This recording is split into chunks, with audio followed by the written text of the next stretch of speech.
جس نے حالت ایمان میں حضور سید عالم صلی اللہ علیہ وسلم کا دیدار کیا ہو اور پھر اسی حالت میں ہی اس کا انتقال ہوا ہو، اسے صحابی کہتے ہیں۔ یہ وہ خوش نصیب ہستی ہے، شخصیت ہے کہ جس کے برابر نہ تو کوئی ولی ہو سکتا ہے، نہ کوئی غوث ہو سکتا ہے، نہ کوئی قطب ہو سکتا ہے، نہ کوئی ابدال ہو سکتا ہے۔ کائنات کی کوئی بھی شخصیت بعد از نبی جس کو مقام حاصل ہوا ہے اس کو صحابی کہتے ہیں۔ اور صحابی یہ وہ نفوس قدسیہ ہے کہ جن کو اللہ تبارک و تعالی نے پسند فرما کر چن کر اپنے محبوب کو عطا فرمائے ہیں۔ اللہ رب العزت نے کم و بیش 1,24,000 انبیاء کا انتخاب فرمایا، پھر ہر نبی کو ان کے ساتھی عطا فرمایا، ان کے دوست عطا فرمائے جو پھر ان کے ساتھ دین کی اشاعت کرنے میں ان کی مدد کرتے تھے۔ اسی طرح میرے اور آپ کے نبی علیہ السلام کو بھی اللہ رب العزت نے پسند فرما کر چن کر ساتھی اور صحابی عطا فرمائے۔ یہ صحابی یہ وہ شخصیت ہے کہ جو حالت ایمان میں حضور نبی اکرم صلی اللہ علیہ وسلم کے رخ زیبا کو دیکھے، آقا علیہ السلام کا دیدار کرے، پھر اسی حالت ایمان میں ہی اس کا انتقال ہو جائے تو اسے صحابی کہتے ہیں۔ یہ وہ مقام ہے صحابیت کا کہ جس کے برابر نہ تو ولی آ سکتا ہے، نہ کوئی قطب آ سکتا ہے، نہ ابدال آ سکتا ہے۔ تو معلوم یہ ہوا کہ صحابیت کے مقام پہ فائز ہونے کے لیے ریاضت، عبادت، مجاہدے کی ضرورت نہیں ہوتی، بلکہ صحابی نگاہ مصطفیٰ سے بنتا ہے۔ عبادت، ریاضت، مجاہدے کے ذریعے تو اللہ رب العزت کا بندہ ولی تو بن سکتا ہے، اس کا قرب حاصل کرتا ہے، مقام ولایت پہ تو بندہ فائز ہو سکتا ہے، لیکن مقام صحابیت پہ فائز نہیں ہو سکتا، اس لیے کہ مقام صحابیت یہ اتنا بڑا الگ مقام ہے، اس کی الگ حیثیت ہے کہ مقام صحابیت عبادت، ریاضت، مجاہدے سے حاصل نہیں ہوتی، بلکہ مقام صحابیت نگاہ مصطفیٰ سے حاصل ہوتی ہے۔ اس لیے اللہ رب العزت نے پسند فرما کر چن کر اپنے محبوب کو صحابی عطا فرمائے ہے۔ ناظرین کرام، اہم ترین بات آپ کے ساتھ شیئر کرنے کے لیے میں آپ کی خدمت میں حاضر ہوا ہوں۔ اس سے پہلے کہ میں اپنی بات کو آپ کے سامنے رکھوں، آپ پہلے یہ کلپ ملاحظہ فرمائیں۔ اگر ہم عاشق ہیں تو جو انہوں نے یہ دین آخری ہے، میرے اللہ کا آخری دین ہے، بہت نبی آئے، 5 کتابیں بھی آئیں، سب نبیوں نے اپنا اپنا کام کیا۔ میں سمجھتا ہوں یورپ میں 3 چیزیں نہ ہوں تو وہ اصحاب رسول کے برابر ہے، ایک بے حیائی، ایک سود اور ایک شراب۔ یہ 3 چیزیں نہ ہوں تو وہ اصحاب رسول ہے۔ ناظرین کرام، آپ نے یہ کلپ ملاحظہ فرمایا ہے، یہ موصوف بہت ہی اعلیٰ گھرانے سے ان کا تعلق ہے اور یہ پی ٹی آئی کے ٹکٹ ہولڈر ہیں۔ اصل میں سب سے بڑا مسئلہ یہ ہے کہ جو ان کے چیئرمین ہیں عمران خان صاحب،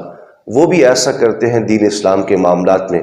کبھی قرآن مجید کے حوالے سے ان کی جو ہے زبان پھسل جاتی ہے، کبھی کلمے کے اوپر ان کی زبان پھسل جاتی ہے، کبھی نبی علیہ السلام کے بارے میں ان کی زبان پھسل جاتی ہے۔ مطلب ہے کہ پھسلتی ہی دین اسلام کے اوپر ہی ہے۔ پھر کچھ لوگ ان کے جو چاہنے والے ہیں وہ کہتے ہیں کہ شاید آپ ان کے مخالف ہیں۔ ہم مخالف نہیں ہیں، ہم کئی بار عرض کر چکے ہیں کہ ہمارا مقصد جو ہے وہ اصلاح کرنا ہوتا ہے، ہمارا مقصد مخالفت کرنا نہیں ہوتا، ہمارا مقصد آپ کو بتانا ہوتا ہے، آپ تک میسج پہنچانا ہوتا ہے کہ یہ دیکھیں آپ کے سامنے چیز نظر آ رہی ہے، آپ نے خود ملاحظہ فرمایا ہے کہ اس کی اصلاح کی ضرورت ہے یا نہیں ہے۔ اگر اصلاح کی ضرورت ہے تو آپ اس کی اصلاح کر دیں، اگر اصلاح کی ضرورت نہیں ہے تو پھر آپ اپنی رائے ہمیں دے دیں تاکہ ہمیں بھی پتہ چل جائے کہ کیا ہم غلط ہیں یا پھر یہ جو آپ کے ہم نے سامنے رکھا ہے یہ غلط ہے۔ ناظرین اکرام، آپ نے کلپ کے اندر خود سماعت فرمایا ہے کہ موصوف یہ کہہ رہے ہیں کہ اللہ رب العزت نے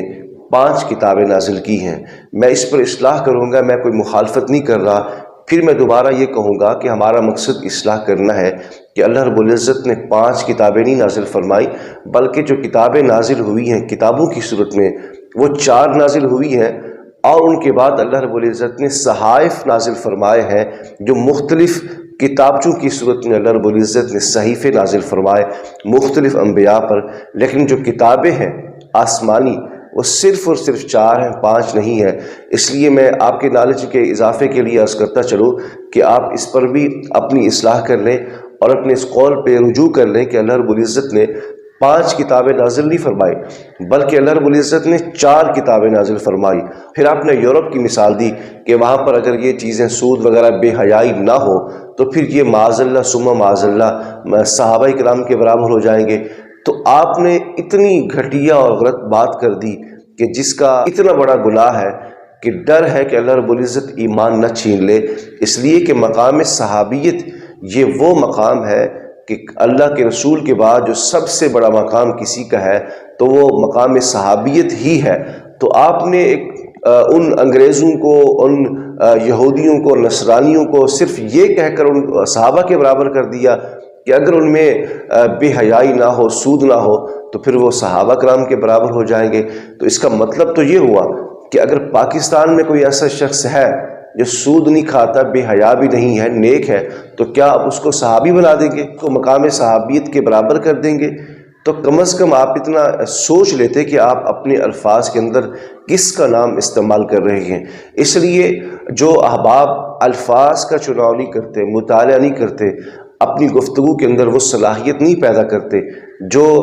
اس طرح ہونی چاہیے کہ ہم جس عنوان پر گفتگو کر رہے ہیں کیا وہ ہمارے لیے درد سر تو نہیں بن جائے گی۔ اس لیے کہ جب بھی دین اسلام کے اوپر آپ گفتگو کرنا چاہیں تو خدا کے لیے پہلے مطالعہ فرما لیا کریں کہ آپ نے یہودیوں اور نصرانیوں کو صحابہ کے برابر کر دیا۔ میں نے تو پہلے عرض کر دیا کہ صحابی وہ ہے، وہ صحابی کہ جس نے صرف اسلام قبول کیا ہو اور فوراً ہی شہید ہو گیا ہو کسی جنگ کے اندر یا کسی معاملے کے اندر۔ کئی ایسے صحابہ کرام موجود ہیں کہ جو کلمہ پڑھنے کے بعد ان کا انتقال ہو گیا، نہ انہوں نے نماز پڑھی، نہ روزہ رکھا، نہ کوئی ایسا کام کیا جو دین اسلام کے اوپر، جو ہمارے اوپر فرائض کے اندر شامل ہے، لیکن بس انہوں نے کلمہ پڑھا اور حضور کا دیدار کیا۔ تو وہی صحابی بھی، اس کا بھی اتنا بڑا مقام ہے کہ ساری کائنات کے غوث، کتب، ابدال اکٹھے کیے جائیں تو اسی صحابی کے برابر نہیں ہو سکتے۔ تو جو صحابی جو حضور کے ساتھ بیٹھا رہا ہو، حضور سے فیض حاصل کرتا رہا ہو، حضور کے احادیث کو نقل کرتا رہا ہو، وہ تو بڑے اعلیٰ درجے پہ فائز ہے۔ تو آپ نے یہود اور نصرانیوں کو صحابہ کے برابر ٹھہرا دیا، تو کم از کم آپ احساس کرتے کہ ایک وہ لوگ جو زانی ہیں، شرابی ہیں، گھٹیا لوگ ہیں، یہودی ہیں، نصرانی ہیں، آ کر اسلام کے دین کو ماننے والے نہیں ہیں۔ آپ نے تو یہ کہا کہ وہ سود چھوڑ دے اور بے حیائی چھوڑ دے۔ میں کہتا ہوں اگر وہ کلمہ پڑھ کے 5 وقت کے نمازی بن جائے اور تہجد گزار، ریاضت، عبادت، مجاہدے کو اپنی زندگی کے اندر شامل کر لیں، پھر بھی وہ مقام صحابیت تو دور کی بات، وہ کسی تابعی کے برابر بھی نہیں بن سکتے۔ آپ نے تو صحابی کی بات کی ہے۔ اس لیے میرے کہنے کا مقصد یہ ہے کہ آپ تک اگر ہمارا کلپ پہنچے یا کسی اور ذریعے سے، تو میں گزارش کرنا چاہوں گا کہ آپ اپنے اس بیان سے رجوع کریں اور اللہ اور اس کے حبیب مکرم صلی اللہ علیہ وسلم کی بارگاہ میں